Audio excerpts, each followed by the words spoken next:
नमस्कार शेतकरी मित्रांनो, स्वागत आहे आमच्या शेतकरी मित्र 1994 यूट्यूब चॅनल. शेतकरी मित्रांनो, आज आपण कलिंगड पिकाविषयी माहिती बघणार आहोत. बऱ्याच शेतकऱ्यांना कल्पना नसते की कलिंगड लागवड कशी करायची, कोणत्या महिन्यात करायची, रासायनिक खते व सेंद्रिय खते यांचा योग्य वापर कसा करायचा आणि रासायनिक कीटकनाशक व बुरशीनाशक कोणती घ्यायची याची सविस्तर माहिती आपल्या व्हिडिओमध्ये बघणारच आहोत. तर शेतकरी मित्रांनो, व्हिडिओ स्किप न करता बघावा. आपल्याला सर्व माहिती एकाच व्हिडिओमध्ये मिळून जाईल. तर चला जाणून घेऊया.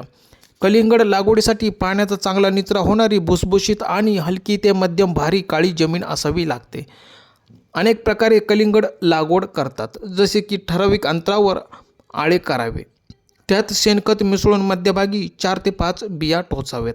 2 मीटर अंतरावर सऱ्या पाडून वाफ्यावर 0.5 मीटर अंतरावर बिया टोचाव्यात. शेतकरी मित्रांनो, रुंद गादी वाफ्याच्या दोन्ही बाजूंना लागवड केली जाते, त्यामुळे वेली गादी वाफ्यावर पसरते व फळे पाण्याच्या संपर्कात येत नाहीत. यासाठी 3 ते 4 मीटर अंतरावर सरी पाडावी. सरीच्या दोन्ही बाजूंना 1 ते 1.5 मीटर अंतरावर 3 ते 4 बिया लावाव्यात.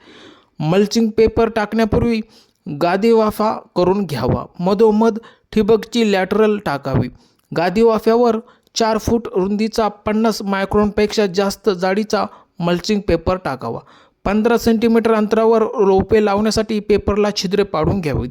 शेतकरी मित्रांनो, 2 रोपांमधील अंतर साधारणपणे 2 फूट ठेवावे. कलिंगड लागवडीसाठी जानेवारी ते मार्च या महिन्यांमध्ये वेळ योग्य असते, कारण या काळात लागवड केल्यास उन्हाळ्याच्या सुरुवातीला फळे तयार होतात आणि त्यांना चांगली मागणी असल्यामुळे बाजारभावही चांगला मिळतो. कलिंगड लागवडीसाठी योग्य खत व्यवस्थापनामध्ये लागवडीच्या वेळी गांडूळ खत किंवा कंपोस्ट व लागवडीपूर्वी निंबोळी पेंड व सुपर फॉस्फेट आणि पोटॅश यांसारख्या रासायनिक खतांचे मिश्रण देणे आवश्यक आहे.